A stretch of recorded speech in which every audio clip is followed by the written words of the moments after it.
The boom arm dropped like a guillotine onto the hood of Sandra Claremont's white Lexus. And I swear to you, the honk that came out of that car sounded like a goose discovering its own mortality. Loud, panicked, totally unnecessary.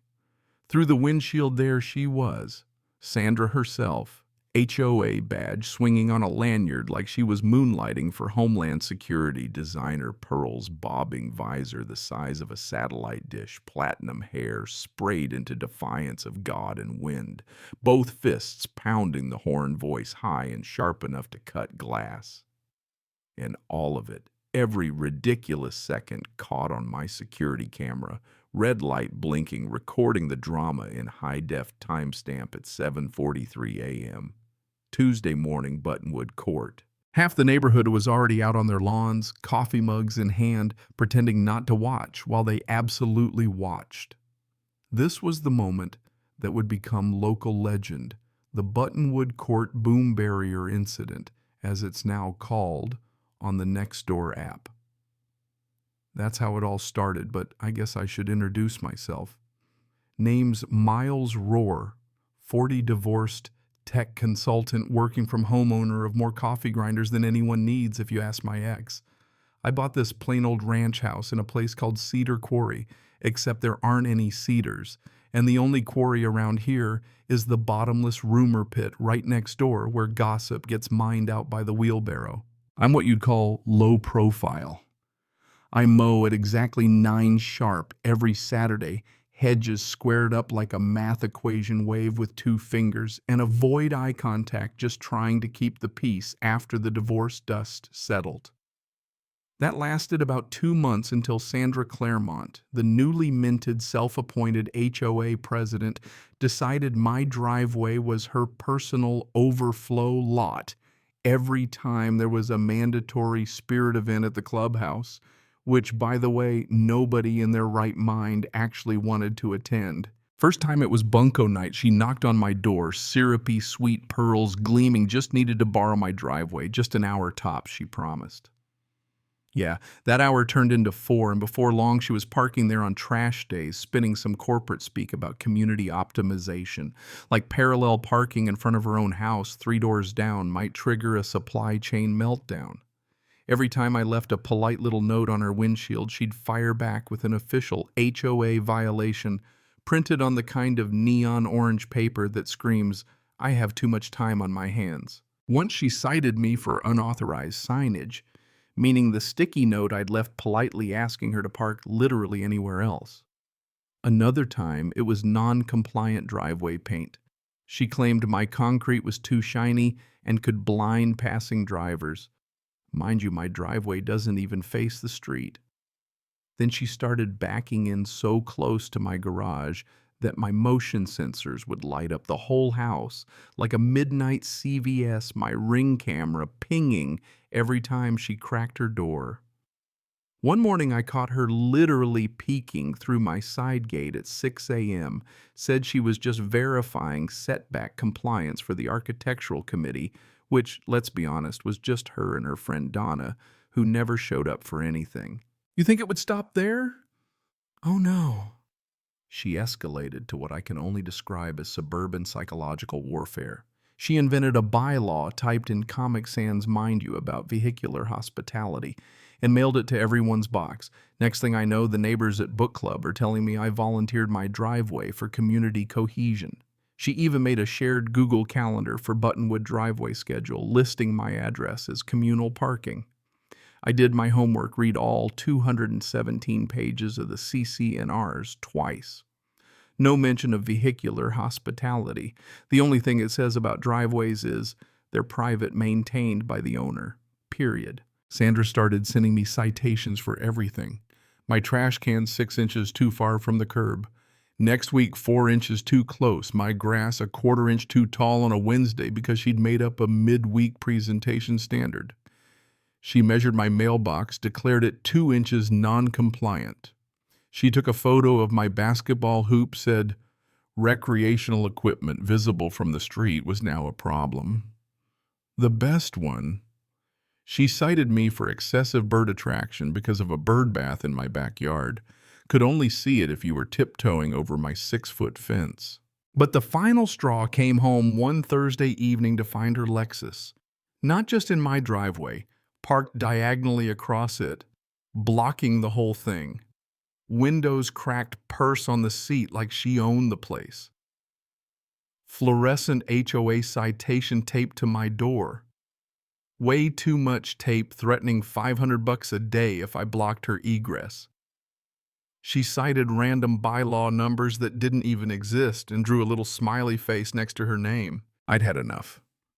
Fueled by righteous indignation and maybe 3 too many cups of Ethiopian coffee, I went to work. That night, I installed a motorized boom barrier at the end of my driveway. Bright yellow LED lights, numeric keypad, even a big sign citing state trespass law in 72-point bold. Hired a surveyor that very day, made sure it was 3 feet inside my property, not an inch over. It took me 6 hours, but when I was done, it looked like a crime scene, yellow and black stripes, hard to miss unless you were Sandra. Next morning, she rolls up at 700 sharp in her power suit, steps out like she's about to solve the Cuban Missile Crisis, stares at the barrier like it's an alien artifact. First, she tries to just lift the arm, no luck. Then out comes a box cutter, starts hacking away at my caution tape. When that fails, she punches every code on the keypad, tries her birthday, 1234, everything. Nothing. So she calls the non-emergency line, does her best concerned citizen impression, tears in her voice, saying there's an unpermitted gate blocking emergency vehicles, public hazard, you name it. 15 minutes later, 2 patrol cars roll up, lights flashing, no sirens. The officers see my property stakes, check my laminated permits, admire my handiwork, and leave after one even asks for the installer's business card. Sandra's fuming. But she isn't done. She digs out a 9-iron golf club from her trunk, walks up and just whacks the boom arm like she's teeing off at Augusta. That thing didn't budge. Instead, the safety kicks in and it slams back down on her hood, setting off a siren, her car alarm, and what sounded like a dying goose in a metal box. All of that caught on camera crystal clear, including her ranting red face threatening to teach Miles a lesson and, I quote, leverage her city hall connections to tank my property values. She even claimed she knew the mayor, which is impressive since the mayor moved to Florida 6 months ago. That night I put together an evidence packet, video, audio, the works. Sent it to city code enforcement, every HOA board member except Sandra, the local police liaison, and for fun, the local news reporter known for exposing HOA craziness. The code officer replied in under 2 hours, said the boom barrier was 100% legal permits. Solid survey lines, perfect. Any vandalism would be addressed through appropriate channels. Meanwhile, the HOA vice president, who Sandra had sidelined for months, called an emergency meeting. Police showed up at Sandra's door with a trespass warning, handed her a stack of papers, and politely suggested she keep all sports equipment, including golf clubs, far away from my property. That Friday, the clubhouse was packed. People lined up at the windows to watch. I brought popcorn, real, not microwave, plus a giant packet labeled Exhibits A through D. Exhibit A, footage of Sandra parking in my driveway a dozen times. B, audio of her inventing vehicular hospitality and telling Donna she was training me to be more neighborly. C, 37 emails with threats fining me for aggressive sidewalk chalk, my niece's hopscotch hostile garden gnome, which I don't even own, and suspiciously unnamed plant my basil bush.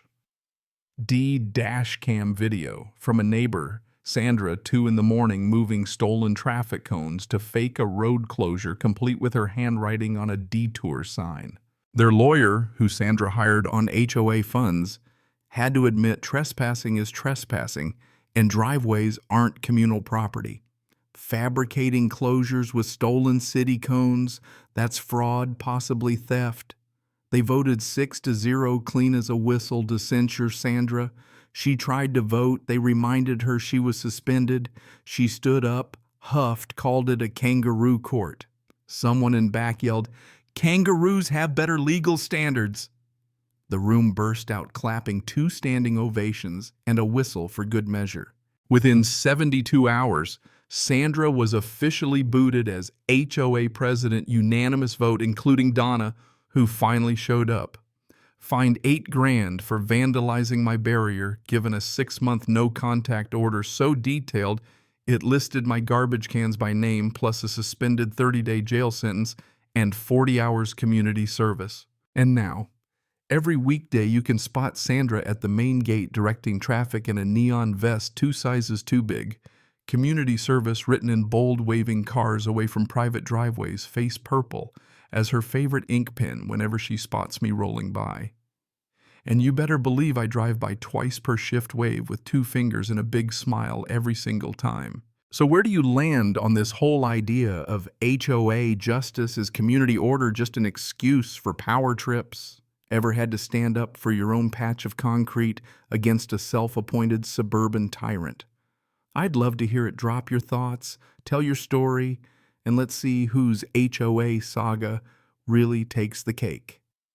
If you've ever faced down someone like Sandra, sometimes justice really is served with a mechanical thud and a crowd full of neighbors ready to clap.